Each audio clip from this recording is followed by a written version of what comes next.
Hey everyone, welcome back to another episode of Storybounders. We are so grateful that you're here, and we're especially grateful for those of you who continue to give us feedback and comments and tell us how these episodes are impacting you and how they're helping you find the stories that you love and believe in, stories that will be part of your story reservoir.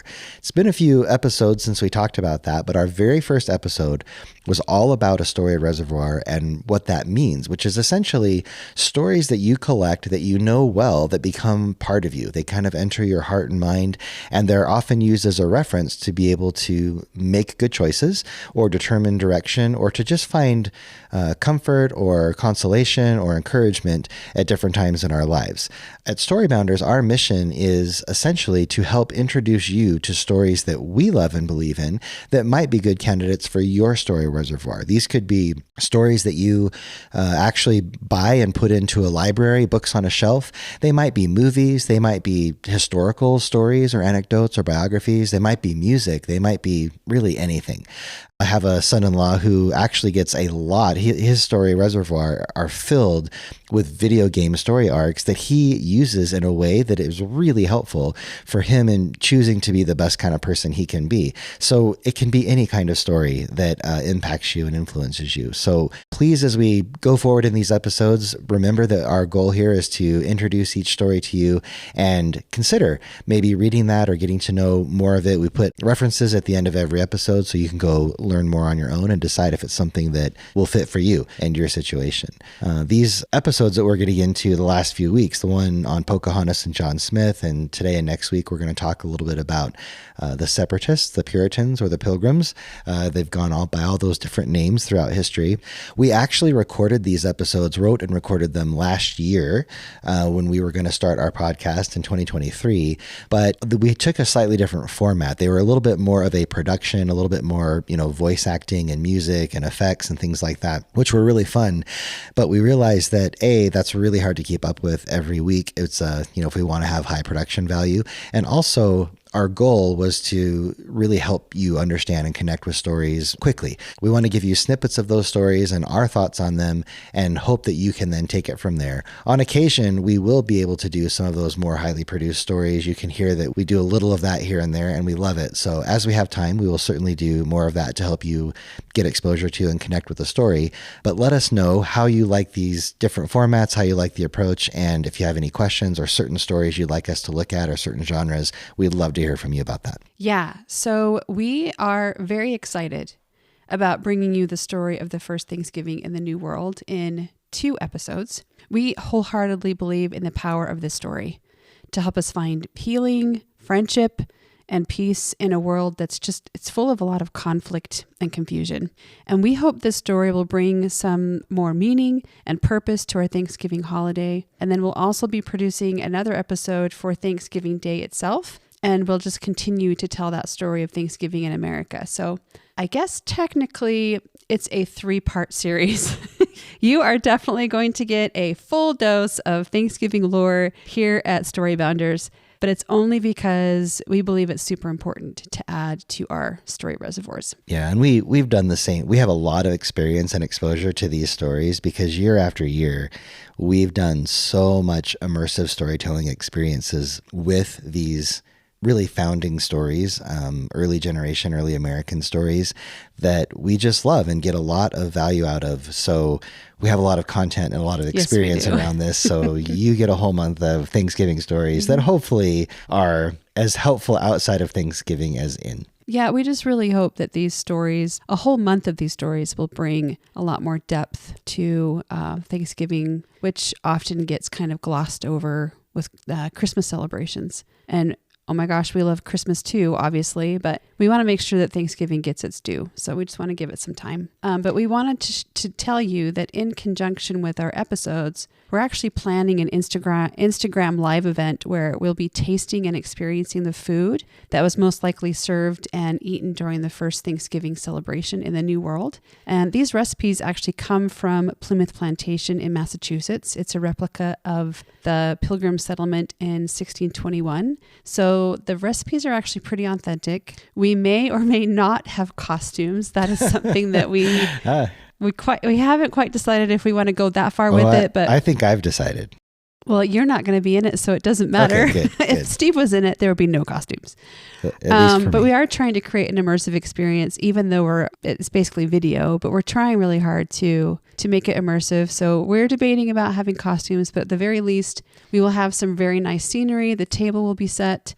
We'll have really interesting foods from the time period. And then, of course, we always have, stories to go with that. So we've actually changed the date to Friday, November 22nd at 7 p.m. because we want you to have a chance to listen to the conclusion of the story on our podcast, which would post that very morning. So please be sure you listen to that before coming to the event, because it's just going to make everything much more meaningful and fun for you, and you'll be able to have more of an immersive experience with the story. Our story today is shrouded in controversy and decades of misunderstanding. Each generation takes its turn either glorifying or vilifying the events that transpired when the Pilgrims decided to come to America. We all have our preconceptions surrounding this historical event, whether you believe the Pilgrims symbolize all that is good about America, or whether you are convinced that all Europeans were greedy, selfish, and killed innocent Native Americans. As Nathaniel Philbrick says in his book, Mayflower, the real-life Indians and English of the 17th century were too smart, too generous, too greedy, too brave, in short, too human to behave so predictably. Despite his skepticism at the start, Nathaniel Philbrick's journey while writing Mayflower helped him realize that the threadbare story of the first Thanksgiving has a surprising amount of truth to it. Both the Pilgrims and the Wampanoag tribe realized that they would not be able to survive without the other. They developed a fragile but dynamic relationship that became so intertwined that when conflict did arise, members of both sides struggled with where to place their loyalty. As long as English and the Native Americans recognized that they needed each other, there was peace. It is natural, as Philbrick says, to paint the other side as evil or subhuman in the midst of conflict. After 50 years of peace between the English and the Wampanoag tribe, the relationship digressed and erupted into war. Chief Massasoit's son, Philip, started a violent conflict with the English that would become the worst, most bloody war on American soil, and that's including the Civil War. Amidst the chaos and violence of King Philip's War, there were some Native Americans who still regarded the English as their neighbors and friends, and vice versa. It was these people who still had faith in the good of humanity that were able to bring the war to a close. Relations between the Native Americans and the colonists would continue to be fragile and sometimes violent for generations to come. But we can look at the 50 years of peace and friendship that existed between the Pilgrims and the Wampanoag tribe as a beacon of hope in humanity and goodwill, and that it is possible to live together in peace. Both the Native Americans and the English were merely trying to survive, to protect their families, their cultures, their futures, unaware that their decisions and actions were actually shaping and molding and setting the stage for the birth of a new nation. Neither of them knew that their stories would bring them here, to this place, where two very different nations would collide into one course of history. The Pilgrims' stories started with a simple desire to worship God as they pleased. I'm sure they did not ever imagine in their wildest dreams that that desire would lead them across the ocean to a vast, untamed wilderness so utterly unlike anything they had experienced in their lives. They weren't looking to conquer anything or amass great wealth. They simply wanted sanctuary. In that quest for sanctuary, several of the members of the Separatists felt an undeniable call from God to search out the promised land and become a people of light and goodness, an example to all the world. They felt particular inspiration from Jesus Christ's Sermon on the Mount. Ye are the light of the world. A city that is set on an hill cannot be hid.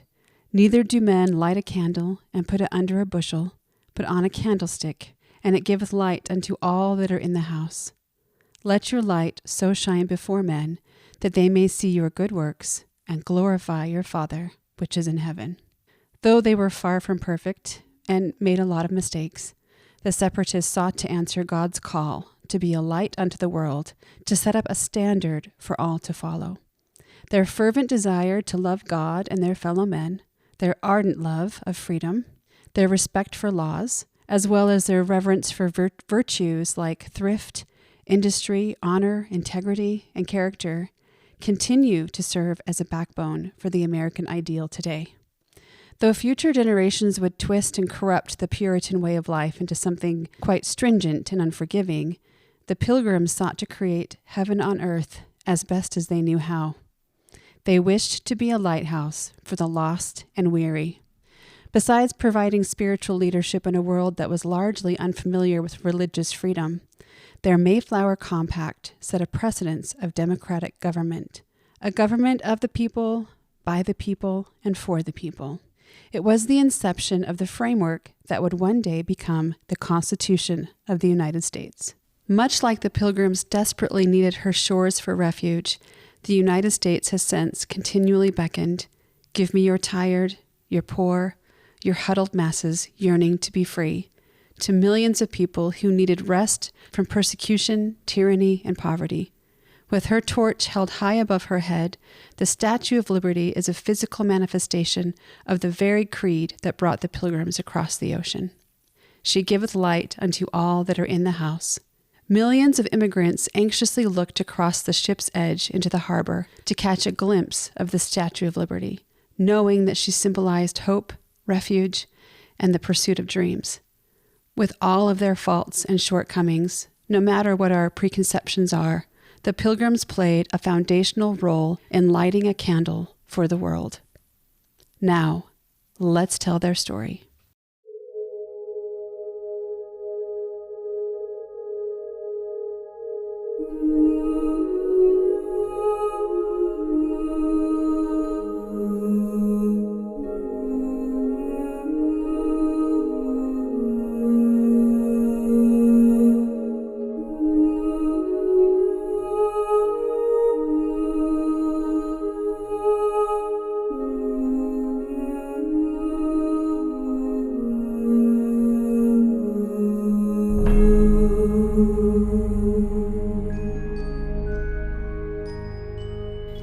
In a quiet corner of the English countryside, not far from the shadowy depths of Sherwood Forest, William Bradford was born into a life that promised comfort and stability.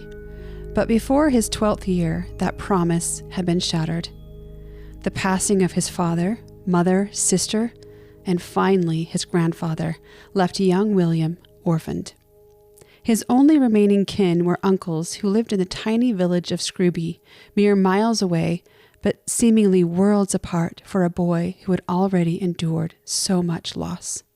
Tragedy continued to plague him, for soon after, William was struck by a strange illness that confined him to bed for many months. In those long, solitary hours, with little more than the walls of his room for company, he discovered a world far greater than any he had known.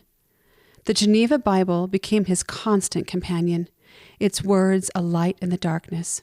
It was in these sacred pages that he found solace, inspiration, and a sense of purpose. He began to question the rigid structures of the Church of England, where worship was more a ritual than a true communion with God. Most Englishmen simply accepted the religious traditions handed down to them. Church services were filled with the dull droning of ministers reading from the Book of Common Prayer, while the congregation listened passively, feeling distant from the God they were supposed to worship.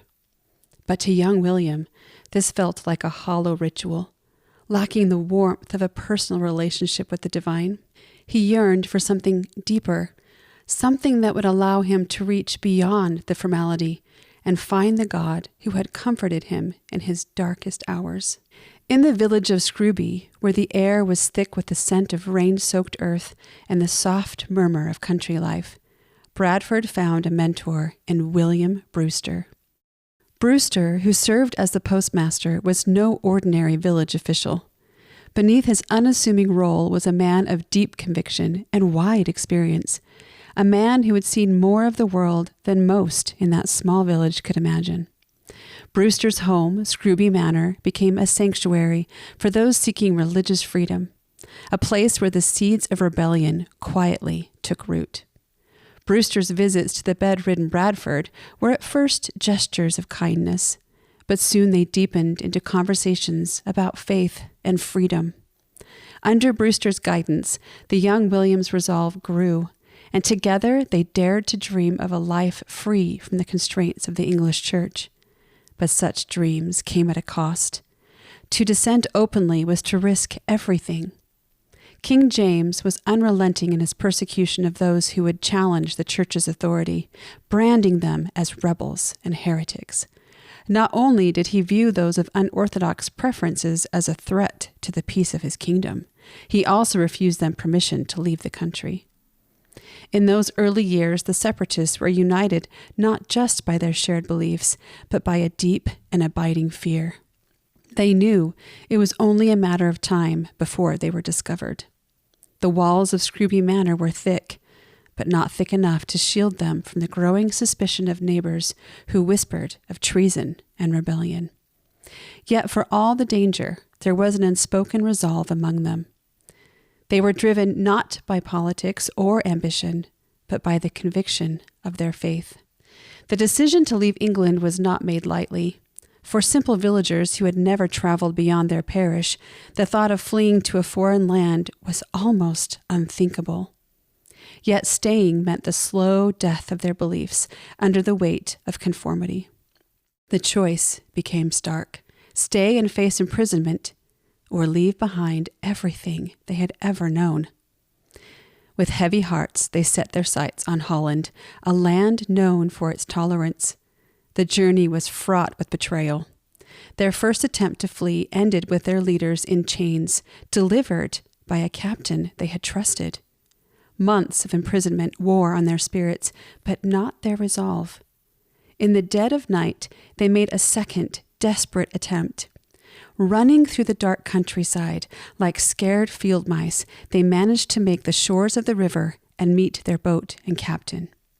But just as they were loading their belongings, the militia descended upon them like a storm.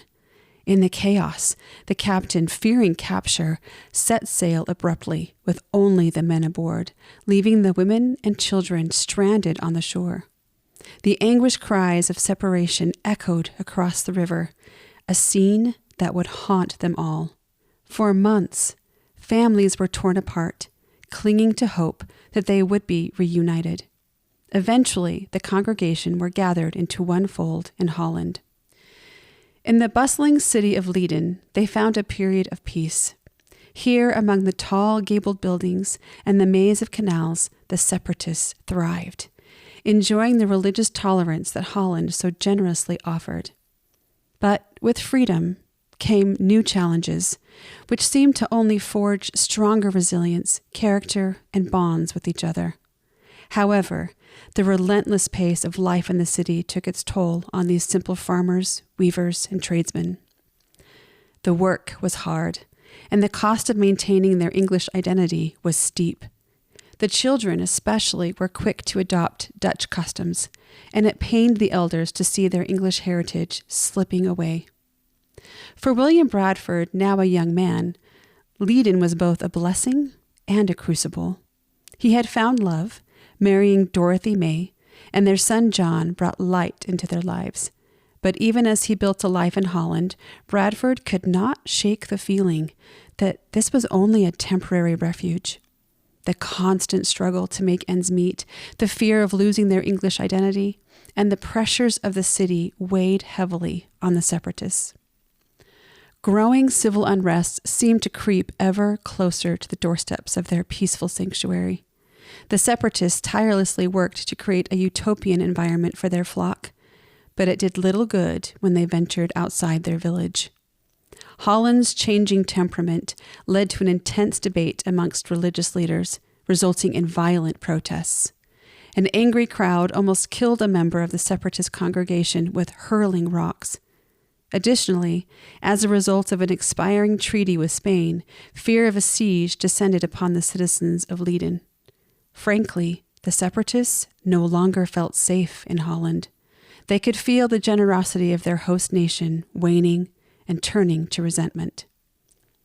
By 1619, the whisperings of a new plan began to circulate. For some time now, the separatists had been experiencing stirrings within their hearts, that it was time to leave and find a new home where they could worship and nurture their cultural traditions. The New World, vast, untamed, and far beyond the reach of any king, beckoned like a distant star. For years they had heard of the wilderness across the sea, a place where they could finally worship without fear. The risks were great, but the rewards seemed even greater. It was not just about survival anymore. It was about building something new, something that would last. The Virginia Company, which had funded the somewhat failed settlement in Jamestown, was willing to issue patents and underwriting for groups who wanted to start plantations. These patents lasted 5 years, after which the settlement could apply for a permanent title of the land. The separatists were able to procure a patent from the Virginia Company, but now they faced the daunting task of finding financing. They found themselves swimming in a deep pool of water when none of them knew how to swim. One member of the congregation lamented, "It doth often trouble me to think that in this business we are all to learn and none to teach." They had no experience and no mentors available to teach them how to navigate the treacherous world of shipping and trading. There were too many opportunities for the Pilgrims to be duped and misled. News from across the Atlantic soon reached Leiden, casting a shadow over their fragile hopes. A group, much like themselves, had attempted the perilous journey to America, only to meet with disaster. Packed aboard a ship ill-prepared for the vastness of the sea, they had sailed with too few provisions. By the time they reached the distant shores, starvation and disease had claimed the lives of nearly 3/4 of the passengers. 130 souls lost from the 180 who had set out. The separatists recoiled at the grim tale. It was a stark reminder that the ocean was no mere barrier. It was a formidable force that would show no mercy. For simple farmers, weavers, and tradesmen, the thought of braving such dangers without adequate preparation was terrifying. They knew nothing of seafaring, of the treacherous currents and violent storms that lay in wait. Yet despite the tales of death and despair, their resolve did not falter. Deep within their hearts, they could not shake the sense that they were being called to something greater. All the arguments for staying in Leiden, the safety, the familiarity, the hard-won comforts, paled in comparison to the call they felt from God. Their years in Holland had been a baptism by fire, a trial that had steeled their spirits and bound them together in an unbreakable bond. In that crucible of adversity, they had learned to be strangers in a strange land. These were ordinary men and women bound by an extraordinary vision. As William Bradford would later write, they knew that they were pilgrims. They saw themselves as emissaries on a divine mission, not just to survive in a distant land, but to build a new world where faith could flourish unimpeded. They dreamed of a place where all God's children could find refuge, where freedom and worship could thrive side by side. They were certain that their journey would be the first of many, a beacon that would light the way for others seeking freedom. Bradford believed so deeply in this mission that he sold his home in 1619 to help fund the expedition. After years of scrimping, saving, and painstaking planning, they finally secured the backing of a London merchant, Thomas Weston. Weston promised to procure the supplies and a ship that would carry them to America. But as the months turned into years, it became clear that Weston's promises were insincere. The delays were endless, and the Pilgrims' inexperience in navigating the treacherous world of finance and shipping left them vulnerable to deceit. By the spring of 1620, their preparations were in chaos. Weston had failed them, and they were left scrambling to secure a ship.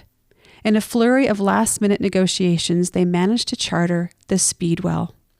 It was a small vessel, barely fit for such a journey, but it was their last hope, William Brewster, their steadfast leader, would guide them across the sea with Bradford at his side. Only a third of their congregation would make the voyage, about 125 souls, leaving the rest behind to wait for word from the New World. As the day of departure approached, the weight of what they were about to undertake pressed heavily upon them. They gathered one last time in prayer, their hearts full of fear and faith. "It is not with us as with other men," they declared, "whom small troubles discourage, or fleeting discontent drives them back to familiar comforts." The path before them was uncertain, the risks unimaginable. But they were no longer merely a scattered group of dissenters.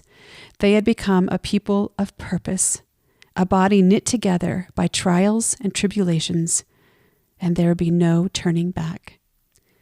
The eve of their departure arrived. The air was heavy with anticipation. The pilgrims turned to face the unknown, knowing that God would always be with them. They were not leaving a home behind. They were building a new one, a home that would be a beacon of hope and faith. They would light a candle that would give light to all that was in the house, a candle that would light the way for all who sought a better world.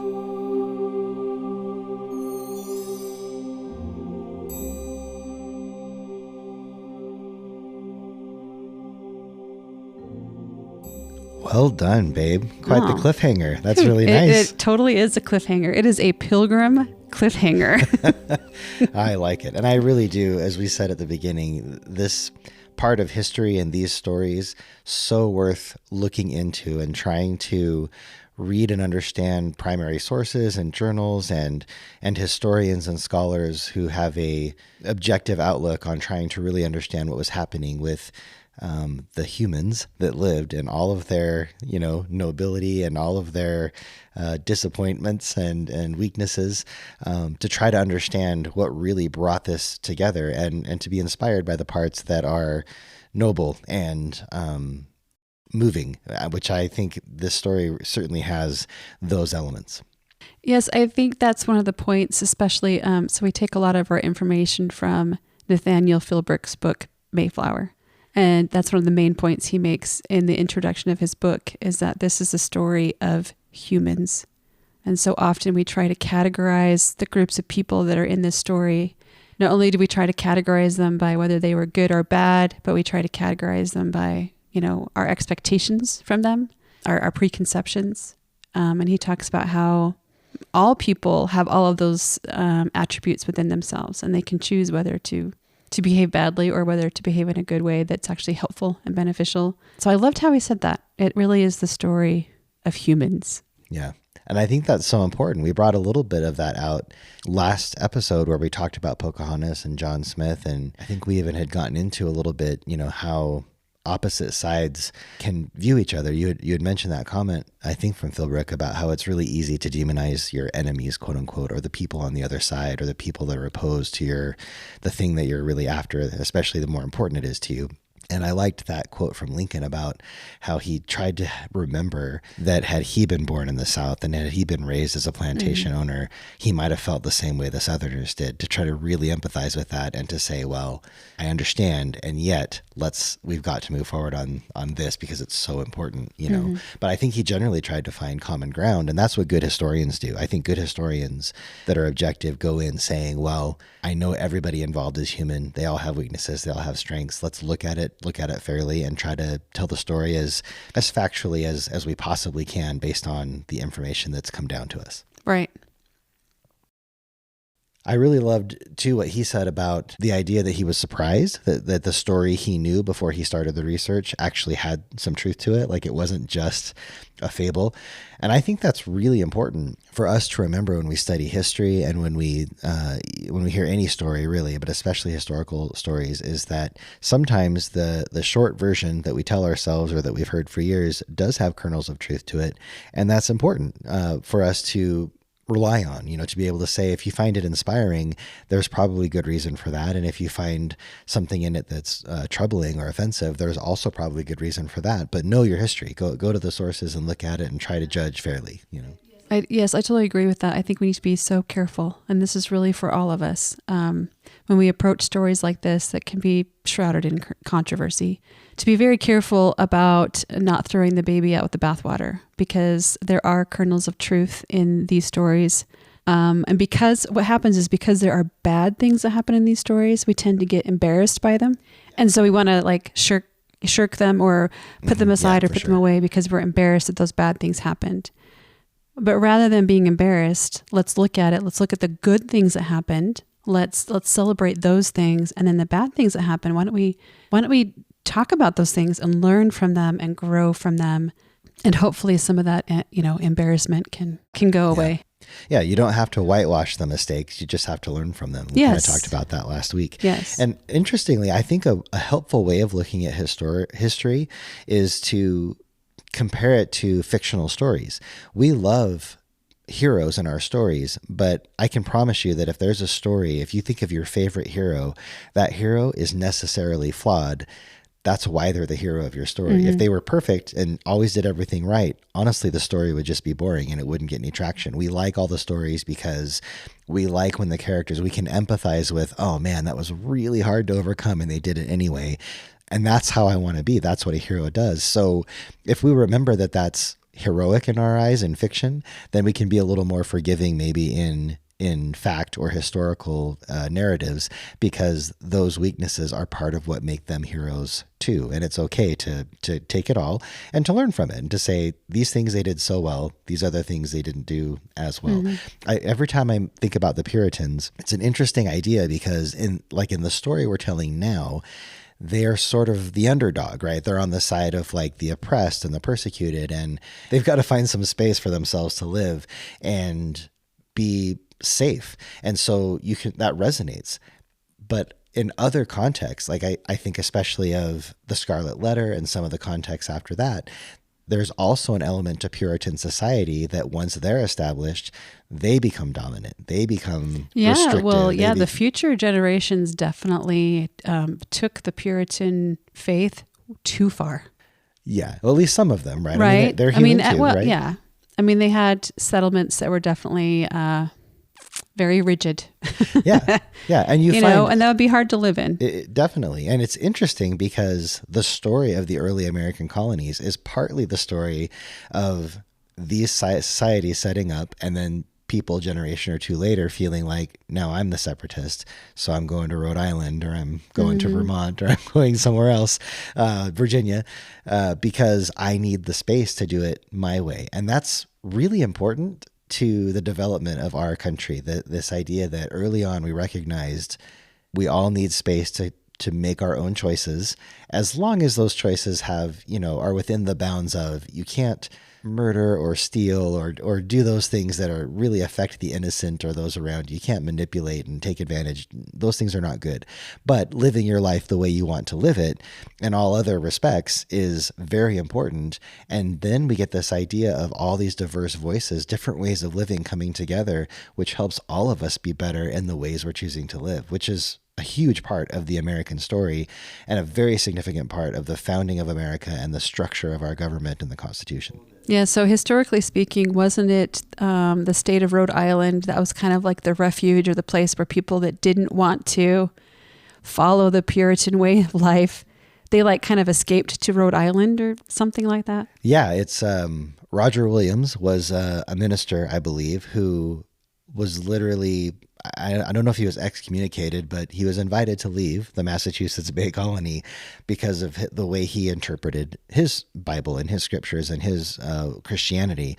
And later, Anne Hutchinson, who was a pretty outspoken leader, and I don't know if she was officially a reverend, but she led the congregations, and some of the Puritans didn't appreciate that she was a woman and could do that. Roger Williams had different ideas, but those two actually fled to Rhode Island, and that's how Rhode Island became its own kind of refuge or separatist state in history. Well, and if we want a history lesson in taking things too far, I mean, the Puritan settlement in Salem, Massachusetts, we all know about the Salem witch trials, right? Because they were taking the laws and the principles of their religious practices too far, right? And it was harming people in their communities. So there's some evidence of that, but there were also other communities that were doing it well. There were both. Yeah. And this is kind of a nerd reference, right? For the, previous podcasts or stories, but identifying witches is based a lot on Cotton Mather's History of New England Witchcraft, which is what's featured in The Legend of Sleepy Hollow and the one book that Ichabod Crane takes with him, and it's like a little Bible for him. There, of course, Irving is poking fun at, we don't really want to do that. So already in Irving's time, it's like, no, that's not the kind of Puritan we're talking about. We need the good salt of the earth people, like the people of Sleepy Hollow. Mm-hmm. Yeah. The pattern of immigrants being expatriates and escaping and being refugees and then establishing a structure from which other people have to escape or are kicked out. That is the arc and the cycle of history. And that's part of that pendulum that we talk about, the Goldilocks zone, right? Every generation, every group of people, they're trying to do a correction. And as Jared Halverson says, history tends to overcorrect. And when they do, people have to leave again. And again, this is part of what the founders were trying to do. They recognized this was going to happen. They tried to build into their system of government a way for people to say, the last generation, I like this, but I really don't like that. We need to correct. And probably they're going to overcorrect, and their next generation will have to say, that was good. I like this part, but I don't like that part. And if we do it right, and if we do it earnestly, it can kind of slow the swing or the arc of the pendulum down to something that's like steady and stable and really helps us move forward. And I think that's generally been true when you think about where we've come from, how colonists interacted with Native Americans and how Southern states interacted with African Americans and slaves, and after they became freed people, even the racial tensions. I think overall, the arc of history has been favorable, especially in America. We've come a long way. There are still problems, yes, but by and large, more and more and more of us are seeing this is the kind of people we want to be, and this includes tolerance and diversity and respect. And I think about that, especially in terms of immigration, right? So these Puritans, these separatists, they're immigrants. They're immigrants to the New World. And almost all immigrants come here with this same kind of idea of a fresh start and holding on to this opportunity and this freedom. And I love that you mentioned the Statue of Liberty and what it stands for. And I think that's such an important concept for our time. Obviously, we still have immigrants to our country, and you regularly hear, if you follow this in the news at all or look into these stories, you hear two competing ideas. One is immigrants are foundational and they're the lifeblood of the country, and every single one of us are technically immigrants in some way, and we need that influx to continue to build our society, which is true. You will also hear that immigrants will come in and with their different ways or different cultures, or because they don't respect our laws, and some of them, might be a bad element. They might be here for bad reasons, criminal elements. Then they undermine the way of life that we've tried to create. And I think there's also truth to that. I think the whole debate about immigration centers around those two ideas. And I think very thoughtful people would approach this in the way Philbrook approaches Native Americans. It's like, no, if you're looking at immigrants, they're just not flat two-dimensional group of people. They are brave, they are clever, they are selfish, they are mean, they are noble, they are all those complicated things that any humans are. And so we have to be very thoughtful, maybe approach this case by case, and understand that by and large, they're going to be good human people who want to try to do the right thing. And if there are bad elements, we can do things within the law and within the bounds of reasonableness to curb that behavior in the same way that we do with people who are born here. Earlier in your thought, you were talking about how America provided a way for people to escape conditions that they weren't happy with. And sometimes it was just because they just flat out weren't happy with it, or there really was something going wrong. Either way, I think that's what fueled the Western expansion too. Absolutely. Because there were a lot of people who wanted to escape what they considered the societal ills of New England. It had already become a little bit like social, or no, what do you call that? Class warfare. Mm-hmm, mm-hmm. And they wanted to get away from that. And so they fled out west where things were at the beginning stages. And so there wasn't any of that. Yeah. You didn't have classes out west. And it really did fuel that. It fueled a lot of people moving out west where they didn't have to worry about, social anxiety. Right, right. Yeah, they had more opportunity and more freedom. And that really is the story of America. It just starts with these small colonies, expands to more colonies, becomes the United States and a few states, and becomes more and more states. And we just keep looking for ways to go out into the wilderness and plant our flag and live the way we want to live, trying to take with us all the good things that we have, but also trying to innovate and live in our own unique way, which is America done right allows everybody the opportunity to do that if they choose. And that's what I think is wonderful about these stories and about our country in general. Well, and individualism is one of the things that I personally love about America. I love that aspect of it. I had to come to the realization, a few years ago that you could definitely take that too far. That was kind of a hard pill for me to swallow. I was like, no, individualism is like the best thing ever. Yeah. But then I realized, oh no, it really can be taken too far. Right. And we have to be careful about that. We need to balance that with the collective needs of our nation and being willing to come together with other people and not just always being worried about, self-interest. And I think the story of the Puritans and the Pilgrims, and we're going to talk a little bit more next week about the next phase of that story, the story of Pocahontas and John Smith and the Jamestown colony, they're just such great illustrations of those natural pendulums in society that swing back and forth. What do we do for the good of the many, the good of the one? That America at its core is this, what's called a liberal conservatism, which means protecting the rights of the individuals and the minorities, but still allowing a majority rule mindset. And that's that tension between pure democracy and just, we all vote on everything and whatever the people want, you do. The founders knew sometimes that's not good because our passions get ignited and heated up, and we might make this groundswell decision based on not enough information. So you need to check on that.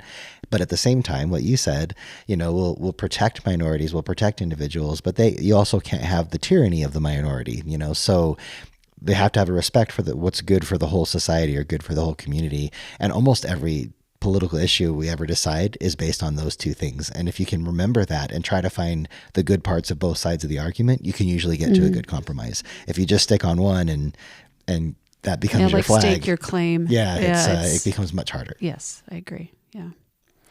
Well, and also along the thought of the Western expansion, I've heard it said that there isn't anywhere left. There's no frontiers left for us to go to or to conquer. And then I heard someone say, but we have space. Well, and I thought that was such an interesting idea that now that we've basically settled and colonized and conquered the earth, we are now going to look to space as the next place to go to escape, right? Yeah. Go ahead. However, when you're like being rational and reasonable about this, you kind of have to look at, maybe this is not the time to think about escaping. Maybe this is the time to think about, building and healing and fixing things where you are. Well, and one of my favorite novels, which we may do someday on the podcast, is called The Moon is a Harsh Mistress. It's a novel by Robert Heinlein. And essentially it's what you just said. It's like, well, we're out of space on Earth. So now the moon is the Wild West and the frontier. And so Heinlein just basically takes that idea and says, how would that evolve? What would it look like? And unsurprisingly, lots of Western themes, right? Lots of individualness and ruggedness and no man lands and lands where there are some authority, and how do they all come together? Because it's what we do. I mean, we call it a Western theme, but it's really the theme of human nature. Well, it's Star Wars, right? Isn't Star Wars supposed to be the space cowboy? Yeah, that's right. Yeah. Yeah. And I think, it was interesting you said space. What I was thinking actually was, I remember in U.S. history, there is a point at which, you rush all the way to the other coast, and now you've got California and Oregon and Nevada and all of that, Washington. And now where do you go? What do you do, right? Where everything's kind of landlocked, but innovation, right? Where we went, really, we did go to space a little, but mostly we went to the internet. And the internet now is a place where you've got this metaverse of, it's like think about how it's worked, right? It started out kind of hokey and a little, it was the Wild West for a long time. We didn't have any rules. We didn't have any standards. And slowly those have come to be. And now we're more sophisticated. And now we have commerce. And now we have social groups that can get together and kind of live the way they want, or at least talk the way they want. It's a big free speech element there.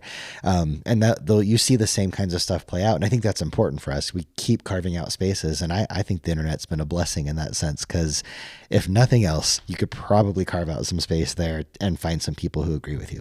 Yes. Well, and what's coming to my mind over and over again is Atlas Shrugged.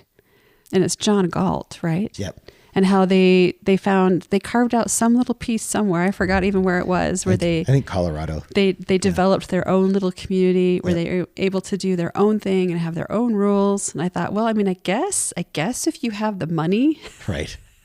If you have the resources, I guess you can go out and carve some kind of community out for yourself. I don't know, but that just came to my mind. Yeah, another book. Buy yourself an island and start a new community and tribe. And eventually you'll start wrestling with the same questions. That's the problem. That's the problem, is that you can keep starting anew, but you will always run into the same old problems of humanity. It's going to be there every time. It's just a matter of time. So I know I keep coming back to the American Constitution and government, but that literally is baked into the idea of our democratic republic. What the founders realized, I think what their genius really is, wasn't that they could create the pinnacle of some government structure that would be perfect, or that we would keep progressing beyond that to some utopian type, government. Like, there really isn't that. And what they recognized was, actually, humans are going to do this over and over and over again. So we need a structure that lets them do that, because as wise as we think we might be, as much as we think we might know, the next generation and the generation after them will take some of that. They will have different problems, and so they'll need to do different things, but they also will need to relearn some of the same things. And we have to let human beings do that, or else we're going to get chaos, or we're going to get tyranny. So this structure really is the best way for that recurring cycle of human nature to learn and to grow and to, on the balance, on the whole, live its best life. I like that idea a lot. The idea that we need to allow the next generation to learn the lessons that we had the time to learn. Yeah.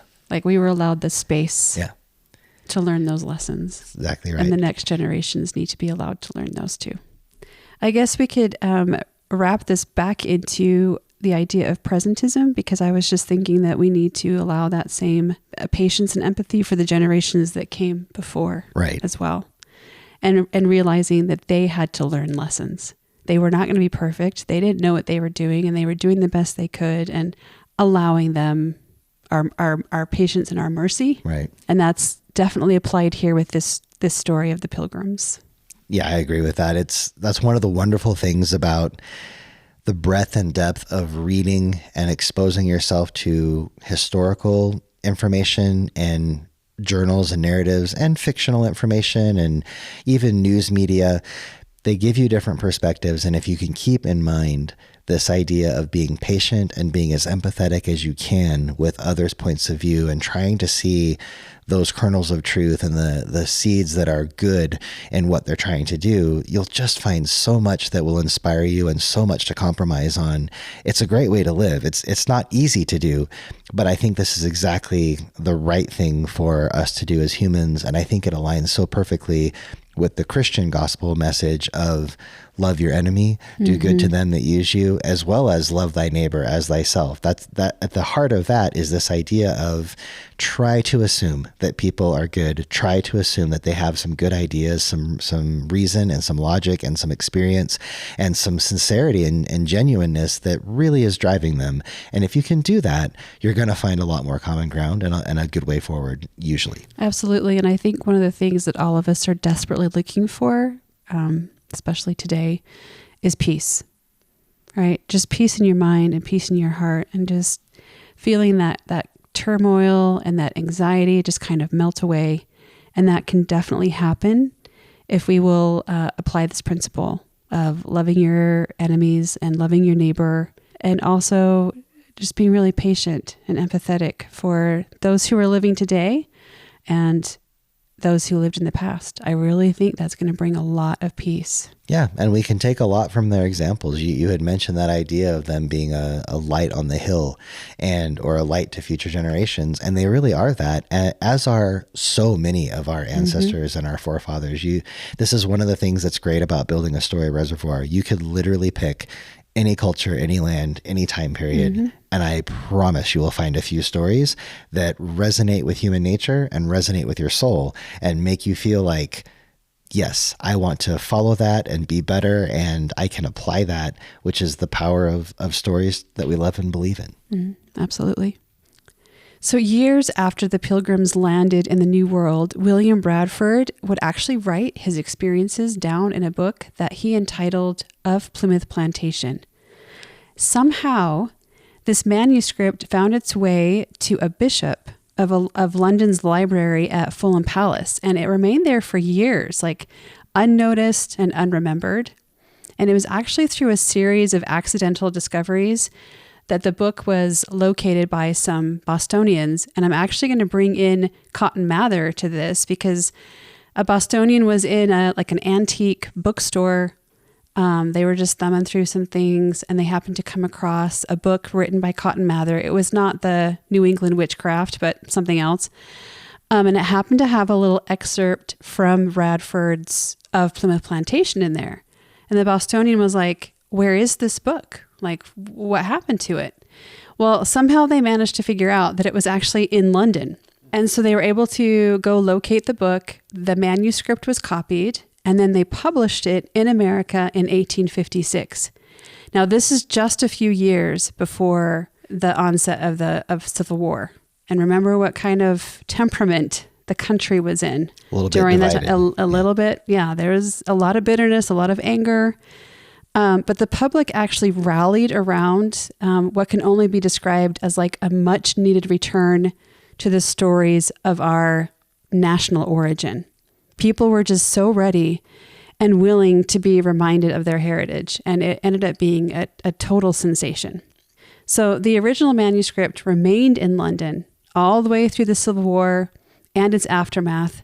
And it was well into the late 1800s when a U.S. Senator from Massachusetts, George Frisbee Hoar, decided that it was time for Bradford's book to come home.